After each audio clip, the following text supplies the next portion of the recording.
bichão do mangue, né? Ó, brabo.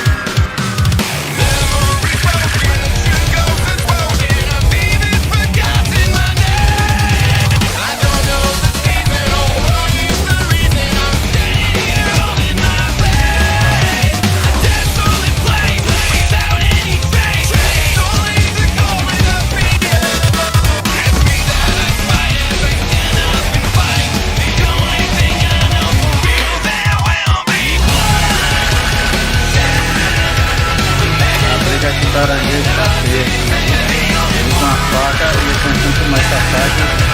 Eu tô indo agressivo. A faca de mão não solta a faca. É perigoso, esse elemento é de alta periculosidade. Ele é como na faca, ele tem uma agilidade muito grande na faca. Ele é muito perigoso. Aí eu vou tentar ter uma faca dói, ele se rendeu. Estamos aqui diretamente da feira de Itapuã, gravando o vídeo mais incrível do mundo, um siri fazendo barra. Vamos, seu siri, dê seu depoimento.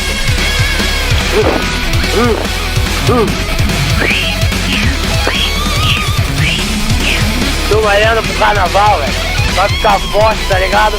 Pra sair na mão com os caras lá, porque porra, esse carnaval de Salvador o bicho pega. Vim de Valença aí pra curtir esse carnaval, tenho que ficar torado daqui pro carnaval, tá? Veja meus braços como tá ficando aí. Eu sou aquele siri da, ó aí, de um braço só, ó aí. Eu sou aquele siri da propaganda da Brahma, tá ligado não?